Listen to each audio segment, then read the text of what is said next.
Dieu nous demande pas de l'aimer. Oui, Dieu ne demande pas de l'aimer. Dans le Nouveau Testament. Dans le Nouveau Testament. Voilà. Alors, il y a deux, trois choses dont il faut tenir compte. L'enseignement que j'ai donné était en 3 dimanches. Donc, vous voulez bien comprendre, il faut tout suivre. Ok. Qu'est-ce que je parlais? Numéro 1, je parlais des dispensations. Il y en a 7.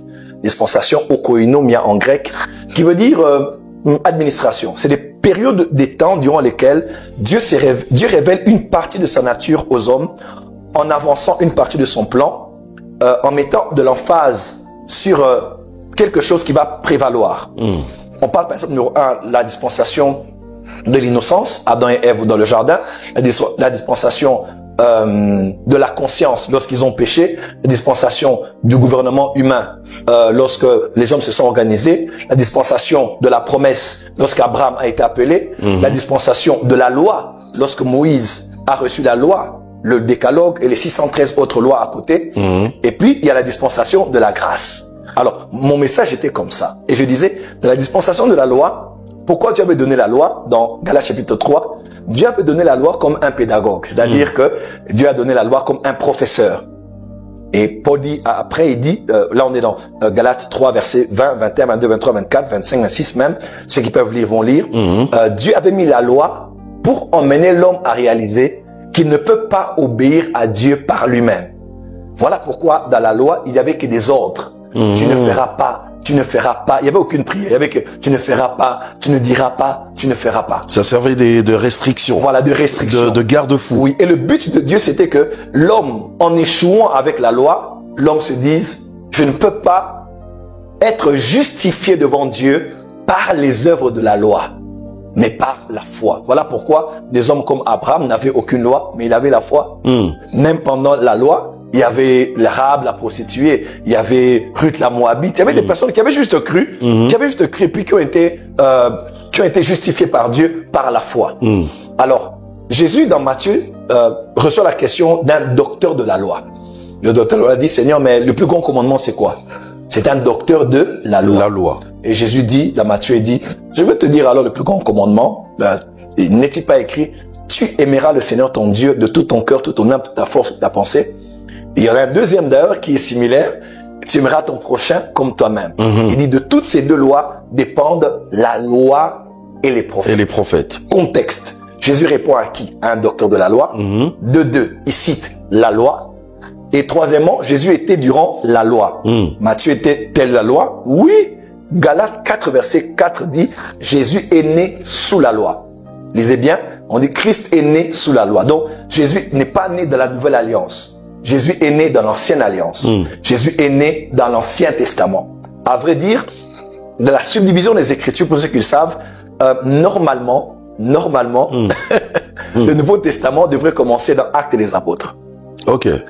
Matthieu, Marc, Luc et Jean, les évangiles synoptiques, les 3 et Jean ensuite, les 4 là, sont la vie terrestre de Jésus-Christ dans la transition entre la loi et la grâce. Je vois. Parce qu'ils étaient dans la loi et la grâce était venue. Bien sûr. Ouais, la grâce était venue. Jésus déjà était là. Mais c'était pas encore la dispensation de la grâce. C'était pas encore la nouvelle alliance. C'était pas encore le Nouveau Testament. Pourquoi? Hébreu dit, pour qu'un testament soit valide, il faut que la mort du testataire soit attestée. Exactement. Et Jésus n'était pas encore mort. Dans le testament, on n'était pas encore dans le Nouveau Testament. On était encore dans l'Ancien Testament. Vous voyez un peu? Donc, en d'autres termes, la réponse de Jésus à ses docteurs n'était pas dans la Nouvelle Alliance, n'était pas normalement dans le Nouveau Testament, mais c'était sous la loi. Et il répondait en fonction de la loi. De la loi, oui. Alors, le commandement disait quoi? Tu dois aimer le Seigneur ton Dieu. Bon, entre nous, qui a déjà respecté cette parole?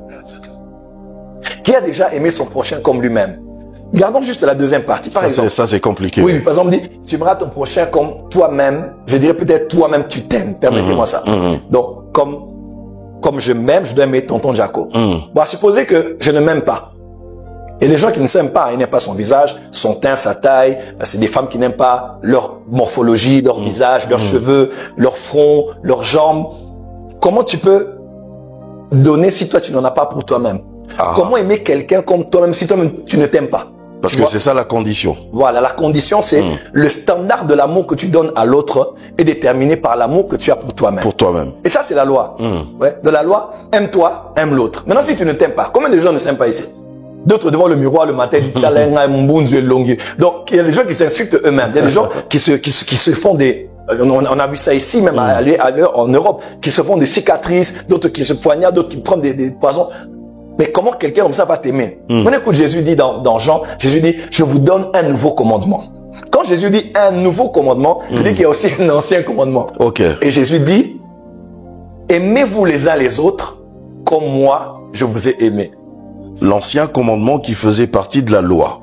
Voilà. Okay. Voilà. Maintenant, Jésus, dans la loi, il vous dit... Le nouveau, il n'est pas dans la loi? Non, non, non. Jésus maintenant dit à ses apôtres, il dit, là où maintenant vous allez entrer, moi je vous donne déjà un nouveau commandement.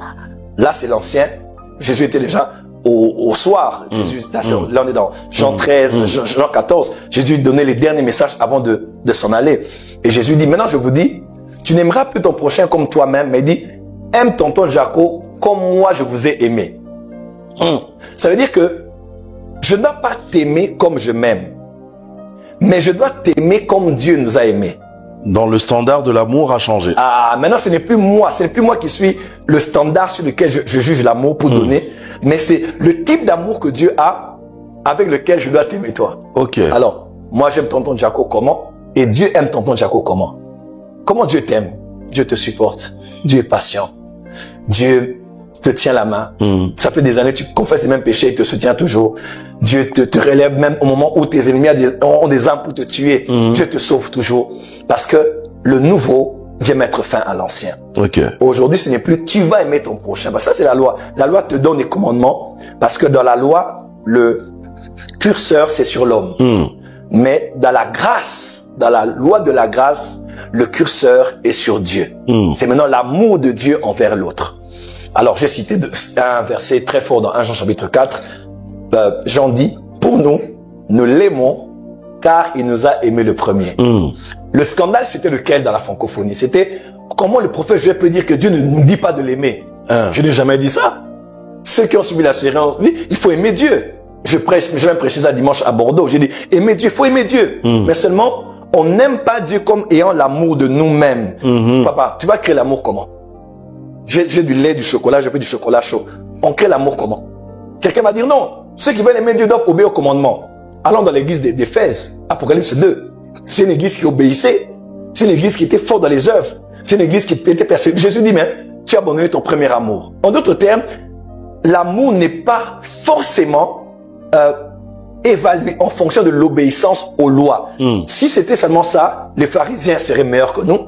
Les Sadducéens, parce que Jésus même dit, mais si votre justice ne surpasse pas, parce que ces hommes-là étaient forts en matière des œuvres, mais il y a une différence entre faire des œuvres émanantes de toi et faire des œuvres émanantes d'une œuvre plus parfaite que celle que vous faites. C'est-à-dire l'œuvre de la croix de Jésus. Aujourd'hui, je n'aime plus Dieu parce que je vais créer l'amour pour l'aimer. On ne sait pas aimer Dieu, mais j'aime Dieu parce que lui, il m'a aimé le premier. Okay. En d'autres termes, mon amour n'est pas l'amour que je donne, mais mon amour est le reflet de l'amour qu'il m'a donné. C'est parce que je réalise que lui m'aime. Dieu m'a aimé. On dit en quoi consiste l'amour? C'est que quand nous étions encore pécheurs, Jésus est mort pour nous. Quand je vois la croix, quand je vois ce que Jésus a fait pour moi, Jésus a payé un grand prix pour moi.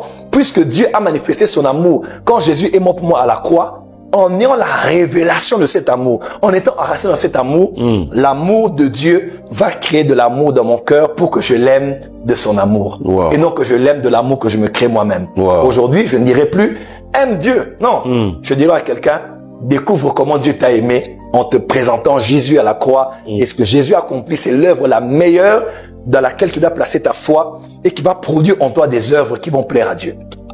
C'était tout simplement ça. Et puis tu sais maintenant, ce qui est le plus drôle, c'est que je crois que Dieu du au-dessus a dit, eh ben, mes enfants se disputent sur Internet à cause de mon amour. Quand j'ai vu un débat sur l'amour de Dieu, les gens se sont insultés, se sont traités de magiciens, tout simplement parce que quelqu'un a dit, dans le Nouveau Testament, on doit aimer Dieu, oui. Il faut aimer Dieu. J'ai toujours prêché ça. Tu dois aimer Dieu. Tu dois craindre Dieu. Tu dois aimer Dieu. Mais seulement dans le Nouveau Testament, l'emphase, dans ce qui est mis beaucoup plus en premier, ce n'est pas ce que toi tu fais, mais c'est ce que Jésus a fait. Jésus a fait. Et c'est ça l'évangile.